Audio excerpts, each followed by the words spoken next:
All right, hello and welcome to this episode of The Basement. This is gonna be a little bit different than some of my previous videos, let's say. So what I wanna do with this video is I wanna give a brief shop tour. There's not a whole lot to see because this is only a 9-foot by 10-foot shop. But this is where I intend to do all of my build projects going forward.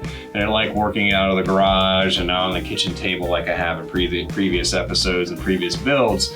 So I concocted this thing, as you saw in my previous couple of videos, where I put up the different walls, did the logo, started putting some tools on the wall, and started getting into tool acquisition syndrome. So let's take a look around the shop. All right, so here is the start of my tool wall. Obviously you can see got some basic stuff, got some bar clamps, actually some F-style clamps here, some quick clamps. Got two nice big C clamps, and I've got a bunch of these vintage carpenter's clamps that I really like, though I don't know how useful they're gonna be, especially the older wood screw ones. A lot of them have missing threads, so right now they're really semi-functional decoration, as is the wooden number 6.5, sort of a jointer plane. I love that plane. It's been in my family for at least 2 generations now, and it's functional. It's beat up on the bottom. Below that, I've got 2 crappy Harbor Freight bench planes. Actually 3 if you include the crappy little block plane. I want to get rid of all of them because they're pretty much a pain, too much of a pain in the butt to set up and get usable. The one I've been going to more and more is this number 4 Bailey plane.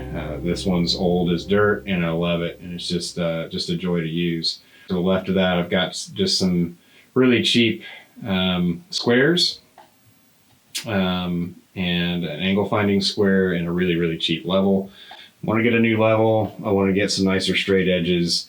I do like the one in the middle here. That's the very first ever square I ever used as a kid, making my first cuts. So maybe one day I'm going to restore that, because that's a beautiful vintage tool that I absolutely love, along with my 2 other vintage planes.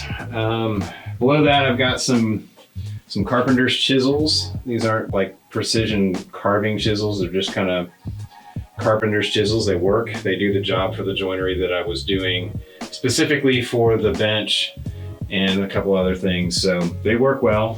And I've got my saws. I don't have a big collection of saws just yet. One of these saws I actually found on a backpacking trip. The one on the far left is the Stanley miter saw. That's pretty cool. That Husky saw I just picked up along with the Harbor Freight Japanese pull saw. And for some reason, I just felt like mounting my old pony square clamps. I don't know what I'm going to use them for as far as guitar building goes, but I have a feeling when I go to make a pedal board or any type of square type of joints, miter corners, they'll come in handy, so I put them there. That's pretty much it for that tool wall. All right, so the bench. So see my little notebook there. I've got my vise. I still need to build an end vise, and I've got a coaster because I'm really OCD about this bench for some reason. I've sanded and refinished or reapplied oil no less than 3 times. And each project I had more and more dents and scratches, and I'm finally, I think I'm past it. What you see down below is kind of the mess. This has been my catch-all, and horizontal surfaces are probably the worst thing for workshops because they just accumulate crap. So I want to at least come up with some better cubbies and dividers here. I don't know that I want to add drawers, although that could come in the future. But I have to come up with some better organization stuff here. I just like the simplicity of the bench design, so I don't want to fool with it too much. So I definitely need to come up with a better solution for my power hand tools other than just throwing them in a pile. That's not the best way to do things. So it's not too terribly cluttered, but I've got some work to do.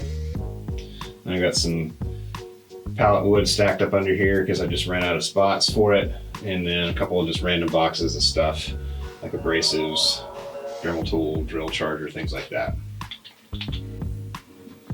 All right, so here is the latest bit of work I've been doing as far as tool storage goes and a couple of the new tools that I've acquired. So you've seen the table saw in past videos along with the sander.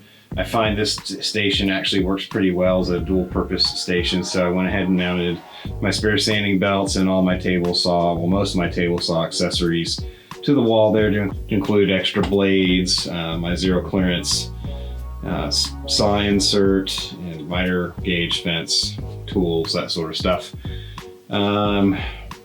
Those two pieces of glorious oak burl pallet wood that's been epoxy filled, those are going to be guitar wall hangers. So look for a future video of pallet wood guitar hangers 2.0. I'm still deciding which side I want to be the front facing. I've used a couple different colors of epoxy and it just really looks I mean, they're just beautiful. So left of that, you see some coasters that I need to finish off and send to my sister. Cool story behind those coasters is that wood is actually from a picnic table. It's a reclaimed picnic table that my parents bought when they were first married. It was their first piece of patio furniture ever, and it's California redwood, and it was originally harvested and built into a picnic table back in the early 50s. So they've kept it, they finally retired it, and I salvaged as much of the wood as I could, and you'll see some of that wood in my little wood store shed here in a second, or closet I should say. But anyway, that was a project that I did, some end grain coasters, and I messed up by filling epoxy, not thinking about the capillary action of the end grain wood. Here's my pride and joy. This is my Jet 10-inch jointer planer combination. This is the most expensive tool I've ever purchased. Now some of you may say, well, Brian, that's not a very expensive tool. Those who are into woodworking and things like that know this is an entry-level tool, and that's okay. I don't know what I'm doing yet, so I don't deserve. And so far I love it. Now, this is what's caused the delay in videos, is this contraption right here. So this is a tool stand, and you'll see on top I've got my drill press, recently acquired, and then down below, I don't know if you can see that real well, but there is a bandsaw down there, because it is a flip top tool cart. It's on casters, so it rolls around and spins. That's one trick that it does, but that tabletop is reversible. So I'll show you how that works in a second.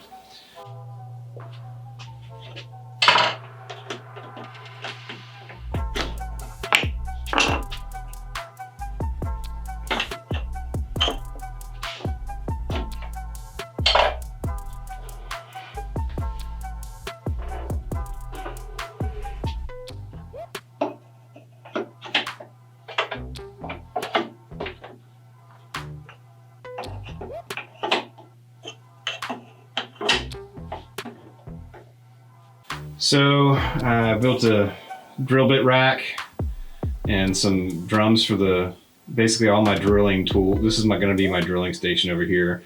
I've got a placeholder for Forstner bits, and brad point drill bits will also go in here in this area. I'll probably put my brad points here, put my Forstners up here. Then I've got some specialty long drill bits on order, all this on order from Harbor Freight. I ordered basically a month ago, and they still haven't shown up. I haven't even shipped it yet. And all I got was an apology email in response to an email request to track the order, saying that they're backed up and trying to do it. So I get it. I mean, we're in a pandemic. And up here I've got some bandsaw blades. Got my miter gauge, or my miter gauge for the bandsaw, which I'm probably not going to use very much. Got my super long vintage clamps here. Here's my wood storage area. This is a mess. This is actually supposed to be the bathroom in my basement, but I've got some plumbing issues here that I just, not a financial priority to fix, although it would be nice to have a bathroom here. But if I had a bathroom down here, I wouldn't have this workshop space. So I've got a ton of pallet wood in here. Basically moved all of it out of the garage and out of the main shop area and into here. Lots and lots of wood. This stack of off-cut pallets, well, it's just short pallet pieces. I'm gonna make a couple of desktops or tabletops out of that. I think it's gonna be really cool. This is some cherry firewood that I've saved, and I'm going to make something cool out of, maybe fret block inlays maybe. This is some of that California redwood that I salvaged from my parents' picnic table. I got a bunch of pieces that I've from other projects offcut, so I'm not throwing any of it away that I can at all potentially use. I've got some other big pieces of that back here hiding right here, and then just miscellaneous pallet wood. All right, so that's my wood store. All right, so that is my current shop tour. So I still have a couple other things that I need to do to the workbench. I need to make a twin screw end vise. So that's gonna come up on a future project because it's going to be a first for me. So I've got a couple design ideas bouncing around inside my head that once I've finally come upon one that I feel like will be the best solution for my particular application, I'll go ahead and build that. I'm considering building another one of the flip top tables. And the reason why I'm considering building another flip top table is to save more floor space. I have less than 100 square feet of floor space in this shop, which is tiny, teeny tiny. And I'd like to potentially combine the jointer planer combo and the table saw. So if I end up doing that, and that's something that you want to see featured in a build video, let me know.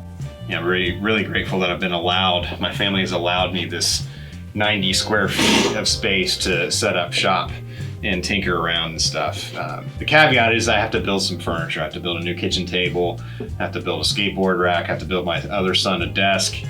So that's the reason why I've acquired some of the tools that I've acquired first, because I know they'll be usable on other projects in addition to building guitar or bass guitar related projects.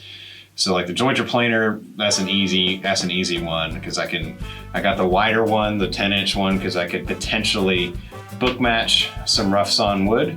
I need to get a bigger, better bandsaw that can do better resaw work than this little 9-inch Harbor Freight saw that I have. But it's a good saw to start with.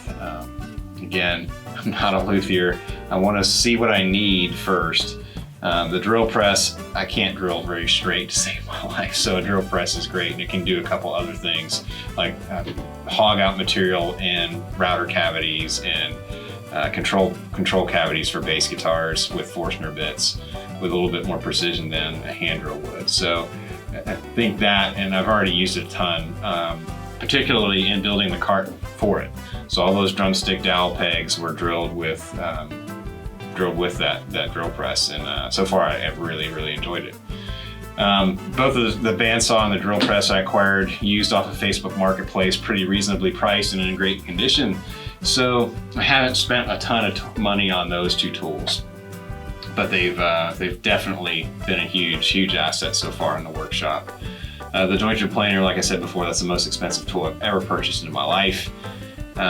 Even though it's an entry model jointer planer combo from Jet, it's still an expensive tool by my standards. But for a hobbyist like myself, I think this is going to be a great place to start. And if this turns into something more than a hobby, then I can look at making a bigger investment. But for right now, I think it's perfect. What would I change? Well, I'd need to get some guitar making specific hand tools. That's why I'm still kind of working largely with just drywall and wood screws holding tools up, because I don't know what tools I still need to purchase. I have a list of tools that I think I need, particularly when it comes to fretting a neck and carving a neck. So there's some power tools that I want, some hand tools that I have to have. So I've got to get some decent carving chisels. I've got to get a fret saw. I've got to get a fret hammer to pound in the frets with. I've got to get fret leveling files, fret crowning files. I got to get a leveling beam. I got to get a notch straight edge for bass scale lengths. I need some precision measuring instruments like a center finding ruler, some feeler gauges, carpenter style protractor with the marking slots in it, and maybe a compass for marking radiuses and things like that. Radius blocks too, and radius gauges. So, and I think I still need a jointing hand plane, because I don't know that I'm going to get terribly precise joints out of that Jet tool. I think it's going to be great to get it super close, but if I want something razor precise, like on a high-end instrument where I'm book matching either a top or a body, I think a shooting board and a jointing plane that's perfectly dialed in and set up is probably the way to finish off those joints and get a precise joint. So those things I definitely want to get, and that's going to require reconfiguring the tool wall. So that's why I haven't put a ton of time into the tool wall as of yet. Things I know I'm going to keep, like my carpenter's chisels and a few planes that I do have and a couple other things. I know those are going to be staples on my tool wall, and I can unscrew them from the wall and move them wherever I want. Not have to worry about filling holes because it's in pallet wood. That's the great thing. But I've been rambling for a really long time. What I really want to introduce right now is the next couple of build videos. I seem to be gravitating more toward building stuff than I have been playing and demoing gear. I expect to get to some more of that content, but I've really got a passion now that I've got to set this shop up. I want to build some stuff. I want to build some bass guitar related stuff. So the very first thing that I'm thinking about is this P bass. This P bass is gross in my opinion. Now I put this up in a couple of forums asking opinions, and the overwhelming feedback I've gotten is to leave it the way that it is and just play the hell out of it. That's great, but I gotta take it apart and at least rewire it, put some new pots in, because several years ago, before I had moved my bass guitars up to the wall, they were on floor stands. And back then my twins had just started walking, and of course they got enamored with the instruments and knocked them all over and smashed in. Actually the pots in that bass were pushed in through the pick guard cavity. Not through the wood, but they cracked the pick guard. Originally I had a pearl white pick guard on that. And so I gotta redo that anyway. So I'm thinking, man, that paint job is really bothering me. That horn is bothering me. The terrible routing job for the jazz bass bridge pickup that wasn't supposed to be there originally is bothering me. So I'm debating, do I do that first or do I do another one first that I can knock out quicker? Because that's gonna be a multi-episode build. It's gonna be very, very in-depth if I do it, because I wanna do it better than I did my jazz bass build. And I'm very proud of that jazz bass build. It's one of my favorite instruments of all time because it's something I made, and I just have a lot of, it's just one of those things, every time I walk by it, I want to pick it up and play it. And I think that's what you should have in an instrument. And I want to have that out of the P bass because that neck, as bad as the scallops are on it, man, the action is just awesome. And I aspire to get my other basses, the action set up as well as that one is. I think it's the only one I've had professionally set up. Aside from the LTD bass, I did have professionally set up with the previous nut, but of course I messed up the action when I made my own nut. So I've got to learn some things there and go back and correct some of those mistakes. Got to fix the action on the some of the neck relief on the jazz bass at some point. I want to do a little bit more research on how to do it right and get some feeler gauges and just I want to get it playing perfect. So I do want to do the jazz bass. I also want to make a new pedal board. I'm running out of real estate on my pedal board. I already showed you the burl pallet oak that I'm going to be making some more pallet guitar hangers out of. At least one or two of them are going to go in the shop here to hang instruments. One's going to go to my daughter because she wants to learn how to play guitar, so I'm certainly going to facilitate that. So finally, one of my kids is really expressing an interest in an instrument. She's definitely that seems to be the one most interested in actually putting in the work to learn. So I definitely want to do everything I can to encourage that. Another project I want to do is acoustic panels, especially for the music room, my playing and recording room.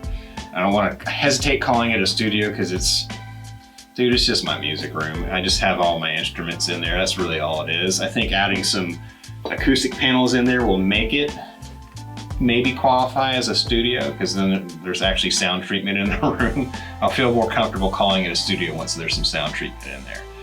So I'm gonna get some rock wool, I'm gonna make some panels, and I'm gonna use some pallet wood to make the panels, and I'm gonna get some fabric, hopefully from my friends over at Newcastle Fabric, pretty soon to actually cover those.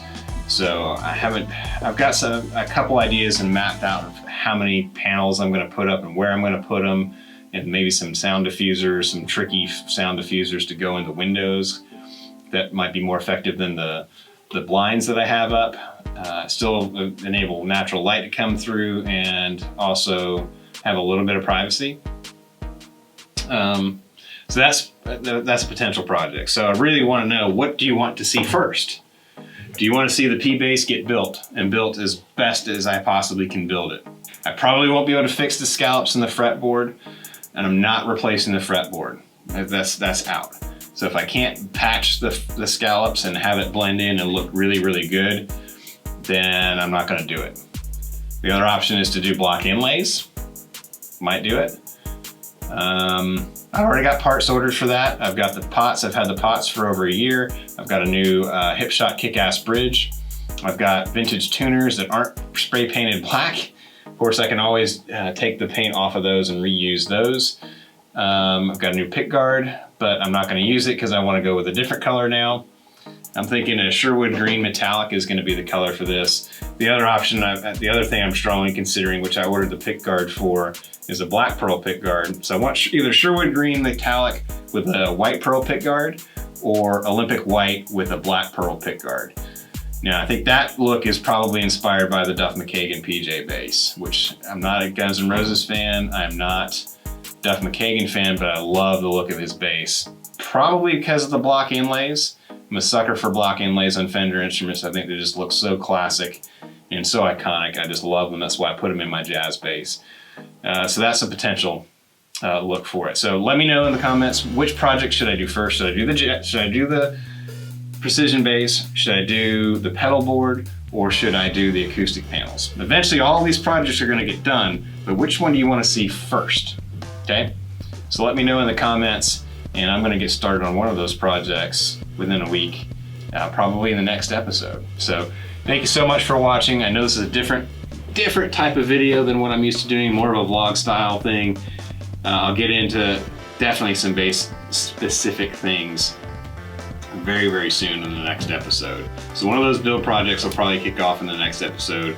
I might do pallet guitar hangers 2.0 with these pieces here.